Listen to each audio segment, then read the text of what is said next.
झन कर गुमान ये कच्चा तन के माटी माँ मिल जाही जी।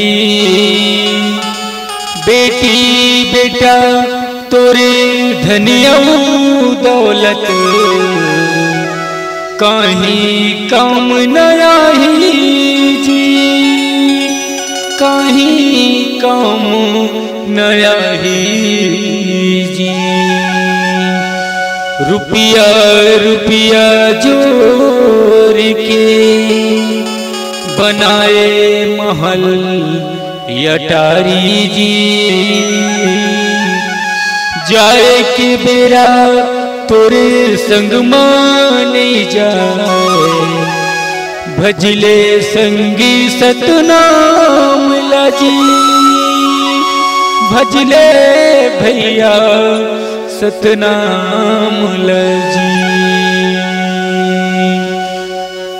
लगन लगा ले गुरु के भजन,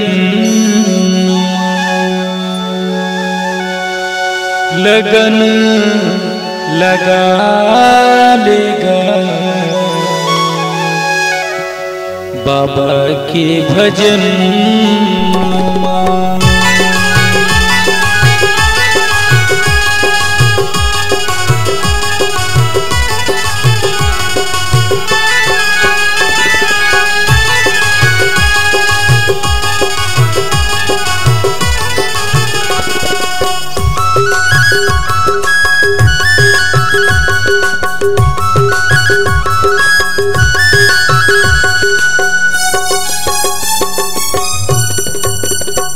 लगन लगा लेगा गुरु के भजन माँ, लगन लगा ले हो बाबा के भजन माँ। नहीं है ठिकाना ए जिंदगी के, नहीं है ठिकाना ए जिंदगी के, भजले रे भैया सतना।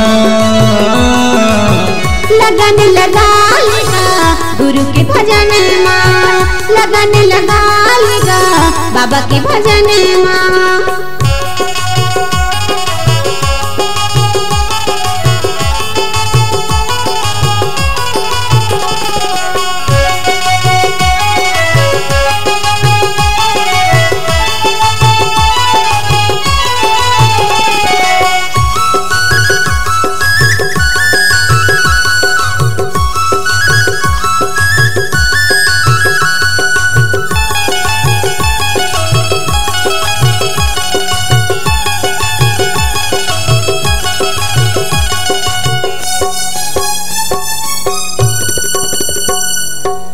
जोरे धन तोरे काम न आही, टुकड़ा टुकड़ा जी बांट ले जाही।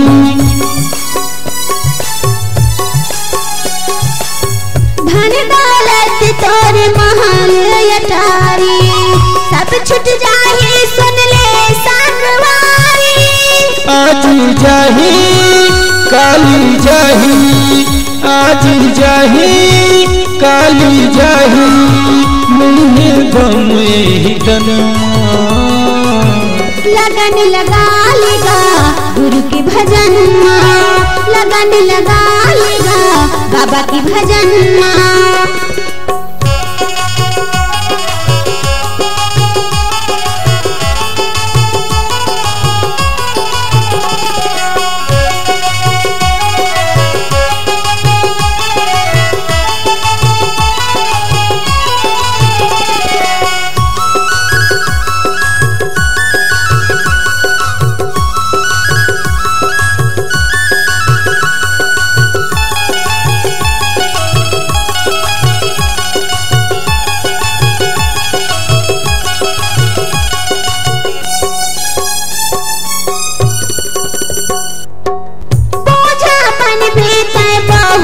बेटा पर राहिल दी दौल पर छी कोठा घर।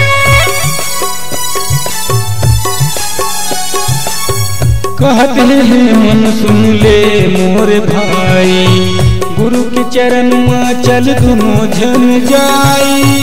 तोहुल एक दिन बाटिल जाही, तोहुल एक दिन बाटिल जाही, बने कबर दुनिया के रीत लगन लगा लेगा बाबा के भजन माँ, लगन लगा लेगा गुरु के भजन माँ। नहीं है ठिकाना ए जिंदगी के, नहीं है ठिकाना ए जिंदगी के, भजल रे भैया सतना। लगन लगा लेगा गुरु के भजन माँ, लगन लगा ले बाबा के भजन माँ, लगन लगा लेगा गुरु के भजन माँ, लगन लगा लेगा बाबा के भजन माँ।